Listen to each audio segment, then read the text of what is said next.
Hello दोस्तों, स्वागत है आप सभी का सीजी विलेज फूड चैनल में। तो आज मैं आप लोगों के लिए गुझा की रेसिपी लेकर आई हूँ। हमारे छत्तीसगढ़ में, हमारी साइड में तो इसको गुझा ही कहा जाता है। कहीं कहीं पर इसको पीठा भी कहते हैं, चावल का पीठा कहा जाता है। तो इसको बिल्कुल सही तरीके से, किस तरीके से ट्रेडिशनल तरीके से जो दादी नानी लोग बनाते थे, उसकी रेसिपी अगर आप जानना चाहते हैं तो आप वीडियो पर लास्ट तक बने रहिए। आपकी गुझा न फटेगी न टूटेगी और बिल्कुल सही तरीके से सही टेस्ट के साथ बनेगी। तो इसके लिए आपको वीडियो पर लास्ट तक बने रहना है।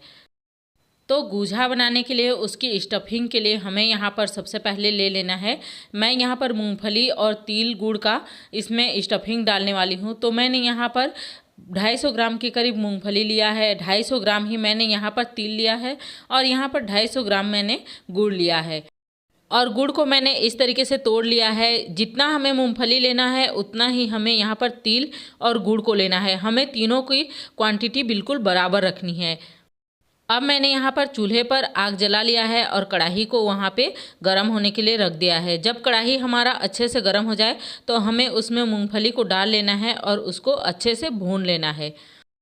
और मूंगफली को हमें एकदम धीमी आंच पर ही भूनना है।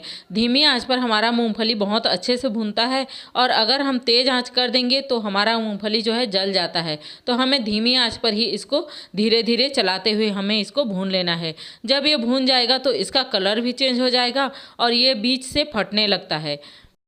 और मूंगफली को भूनते भूनते मुझे लगभग 7 से 8 मिनट हो चुके हैं और हमारा मूंगफली जो है अच्छे से भून गया है। इसमें से चटकने की आवाज़ आ रही थी और ये देखिए इसका कलर भी चेंज हो चुका है। तो हमें इस तरीके से इसको एक बर्तन पर या फिर मैं यहाँ पर सूपा पर ही निकाली हूँ और इस तरीके से इसको फैला देना है ताकि ये ठंडा हो जाए। और जब भी आप मूंगफली और तिल को भूनें तो पहले आप मूंगफली को ही भून लें, क्योंकि मूंगफली अगर जब थोड़ा सा ठंडा हो जाता है तो उसका छिलका आसानी से निकल जाता है। तो ये देखिए मैंने मूंगफली को भून करके इसको ठंडा होने के लिए रख दिया है। अब मैं तिल को भून ले रही हूँ। तिल बहुत जल्दी भून जाता है, उसमें से चटकने की आवाज़ आती है और उसमें से सोंधी सोंधी खुशबू आती है। तो तिल भी हमारा अच्छे से भून चुका है। तो हमें भी इसको एक प्लेट पर निकाल लेना है। मूंगफली को हमें उसका छिलका उतारना है, इसलिए मैंने सूपा पर रखा है और इसको मैं उसी प्लेट पर निकाल ली हूँ। और अब हमें यहाँ पर चावल का चिकना आटा ले लेना है। तो आप जब भी चावल का आटा लें तो उसको आप नाप लें। किसी भी कटोरी या कप से, गिलास से, किसी भी चीज़ से नापें, आप उसको नाप कर लें। तो मैंने यहाँ पर 4 कटोरी चावल का आटा लिया है। तो हमें इसी कटोरी से पानी को भी नापना है। तो हमने यहाँ पर 4 कटोरी चावल का आटा लिया है, तो यहाँ पर हमें 8 कटोरी पानी लेना है। ये बिल्कुल सही नाप है, आप ज़्यादा या कम ना करें। अगर आपका आटा थोड़ा सा ज़्यादा सूखा नहीं है तो आप पानी को कम कर दें, और अगर आपका चावल का आटा पूरा सूखा है तो आप इसमें जस्ट दुगुना ही इसमें पानी डालें। और यहाँ पर मैंने कढ़ाई को चूल्हे पर रख दिया है। हमें यहाँ पर पानी को उबलने देना है। और ये देखिए मैं इसमें 1 चम्मच घी डाल रही हूँ। घी डालने से जो चावल का आटा अच्छा से चिकना बनता है। अब पानी में हमें बहुत अच्छे से उबाल आने देना है। जब हमारे पानी में बहुत अच्छे से उबाल आ जाए तो हमें इस चावल के आटे को इसमें डाल देना है। तो आप अगर परफेक्ट नाप के साथ लिए हैं, अगर जितना चावल का आटा लिए हैं उससे दुगुना पानी लिए हैं, तो आप उसमें सीधा डाल लें, वो बिल्कुल सही तरीके से बनेगा। और इसी तरीके से हमें इसको चलाते हुए अच्छे से मिला लेना है। और यहाँ पर हमें आँच को एकदम धीमी ही रखना है। और ये देखिए हमारा चावल का आटा जो है बहुत ही अच्छे से मिल चुका है। तो हमें इसको उतार लेना है और एक बर्तन में इसको निकाल लेना है। तो जिस बर्तन में मैंने सूखा आटा रखा था उसी में मैं इसको निकाल ले रही हूँ। और इसको हमें थोड़ी देर तक इसको ठंडा होने देना है। तो हम अगर बर्तन में निकाल देते हैं तो जल्दी ठंडा होता है, कढ़ाई पे ही रहने देंगे तो थोड़ा सा टाइम लगता है। तो हम इसको इसी तरीके से प्लेट में निकाल लेंगे। और जब तक हमारा चावल का आटा ठंडा होता है तब तक हम स्टफिंग तैयार कर लेते हैं। तो ये देखिए जो मूंगफली को हमने भून करके रखा है वो अच्छे से ठंडा हो चुका है। तो हमें इसी तरीके से हाथों से अच्छे से मसल लेना है, इससे इसका छिलका जो है निकल जाएगा। ये देखिए इसको मसलने के बाद इसका छिलका बहुत अच्छे से निकल गया है। तो इसी तरीके से हमें इसको पछाड़ लेना है और सारा छिलका बाहर चला जाएगा। मूंगफली के छिलके को अच्छे से निकालने के बाद हमें इसको मिक्सी के जार में पीस लेना है। अगर आप मिक्सी के जार में पीसना चाहते हैं तो मिक्सी के जार में भी पीस सकते हैं या फिर इसको सिलबट्टे पर भी पीसा जा सकता है। तो ये देखिए हमें इसी तरीके से दरदरा सा इसको पीसना है। इसको हमें एकदम चिकना नहीं बनाना है। अब इसको पीसने के बाद हमें यहाँ पर जो हमने तिल लिया है उसको भी पीस लेना है।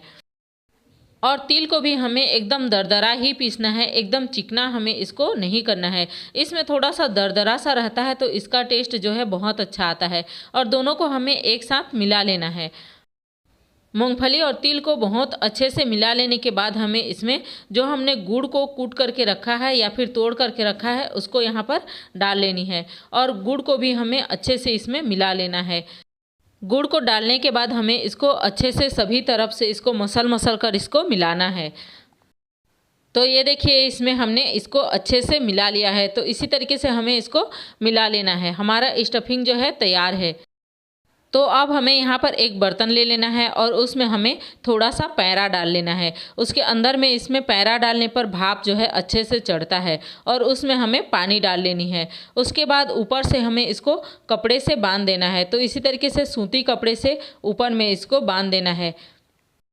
अच्छे से कपड़े से बांधकर उसको हमें चूल्हे पर रख देना है और उसको उबलने देना है। और जब तक हमारा जो है पानी वहाँ से उबल रहा है, भाप चढ़ रहा है, तब तक हमें यहाँ पर गुझा तैयार कर लेनी है। तो ये देखिए हमें थोड़ा सा हाथ में घी लगा लेनी है और थोड़ा सा चावल के आटा को मसल लेना है। और चावल के आटा को इस तरीके से हमें लोई बना कर लेना है और उसको चपटा कर लेना है। और उसमें बीच में स्टफिंग डाल करके इसको साइड से इस तरीके से इसको चिपका लेना है।